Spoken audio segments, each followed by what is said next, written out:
There's a number of small aircraft can fly over this area in training.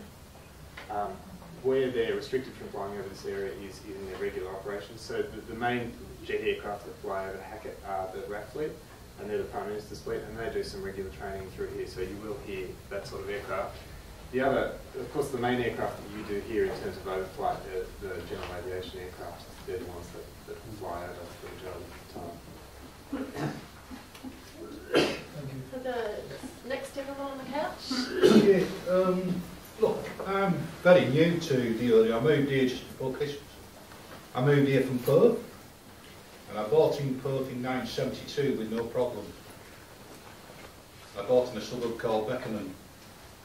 And you'll have to excuse me, but I've dealt with people from airports before.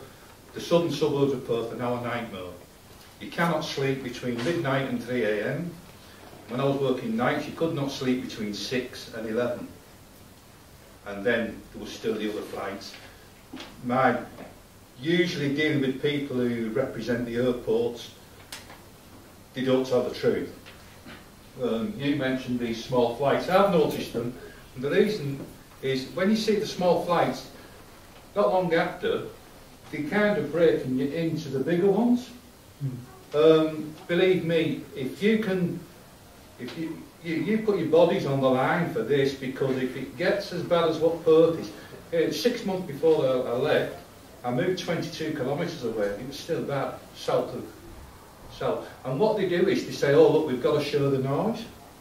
So you might have a bit of noise here, the person in the next suburb says, not a problem, stuff you, I'm alright. And then they say, oh, we've got to show the noise, so that person gets the problem. Then the next, Perth must have been a lot like Canberra is now when I moved there. Look, a fella called Dawkins got elected in the 70s who promised to move the airport. And Perth Airport at the time was a temporary airport, but he made it a permanent airport. So politicians, I don't believe you guys neither. You know, but if you can get out there and bomb it without hurting anyone, do it. Because it's just grow and grow. My wife bought the place here, and I was so disappointed when I came and I seen a bloody plane in the sky. And they're on about building at the end of Ansell Street, and that's under a flight pad. I know. Can I ask you with a question? Or did you want No, I wanted just to say, you know, what's the flannel? Don't believe him. He's got the right idea there. Just don't allow it. Blockade the airports. That's the best way. Blockade it. Get your cars, get the council and block it. Do not allow it to happen. Period. If you can get it moved, move it. It's a nightmare. One Christmas day we had a barbecue next door, and the plane come over, you could see the Jumbo's pilot. And it used to take me 20 minutes to drive to the airport. And you could see the pilot, and you couldn't talk.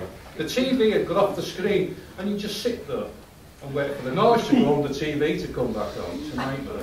Well, thank you, and welcome to Hackett.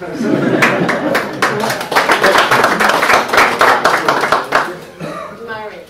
Yeah, I was just going to follow up on that question, or statement, I guess, but just the tremendous skewing of public policy towards commercial objectives over human rights for sleep. Like in Britain just shows you how far it's skewed in that direction. So the sort of argument that Frank's putting, a right to a night's sleep, it's way behind in the race. And my point, I guess my question would be, curfews have tended to be put in after a problem arises. It sort of tends to be retrospective rather than a proactive thing. It's obvious as anything from Jeff's statement about the quiet background noise levels. You have a hell of a problem here.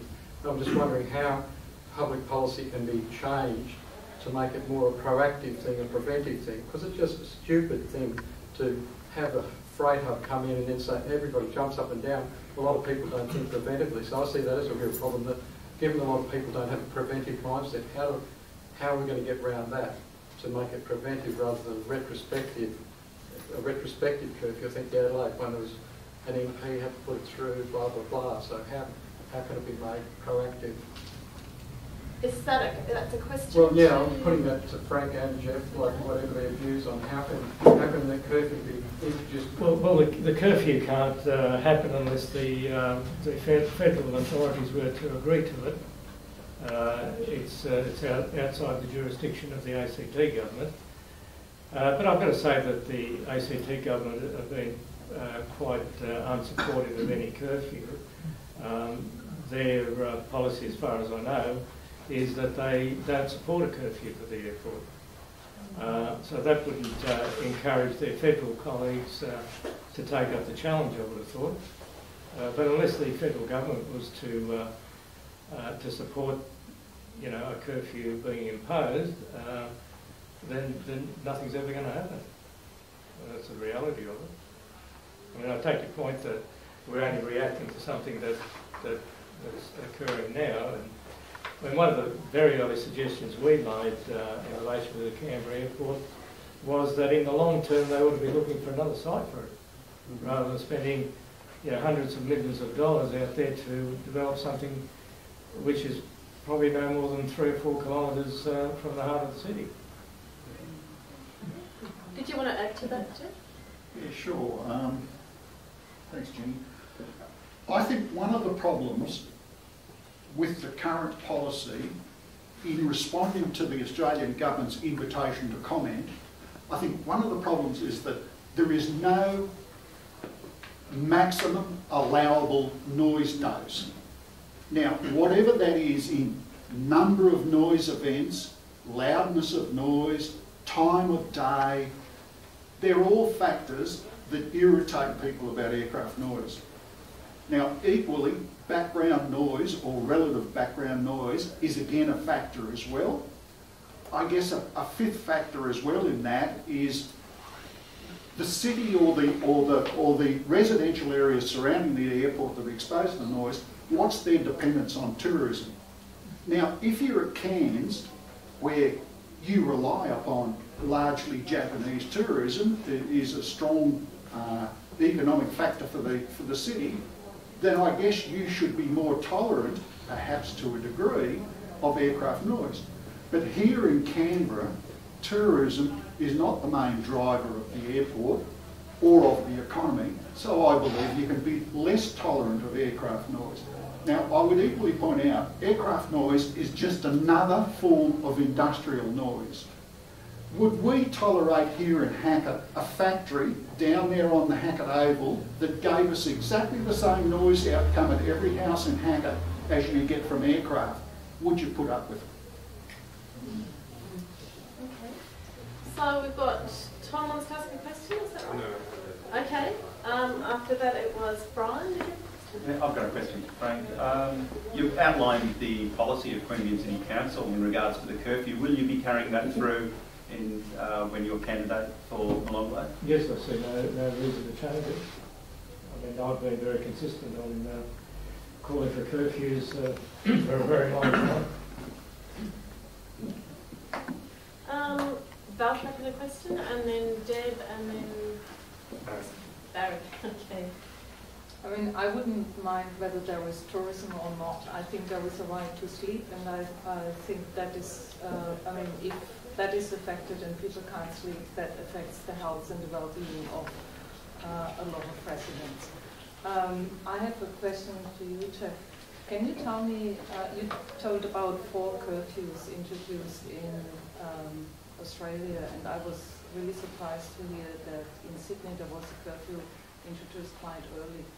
How did that work? What were the reasons for the introduction? I think it was simply when jet services started, they 24 hours a day.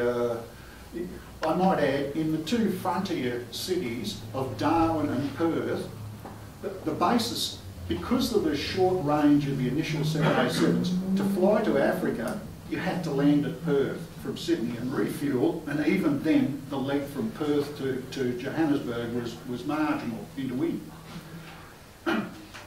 So both Perth and Darwin had services through there at 2 and 3 in the morning, and I might add they still go on at Darwin Airport, and Darwin Airport is really located in the centre of the town. Now all I'm saying is that, oh,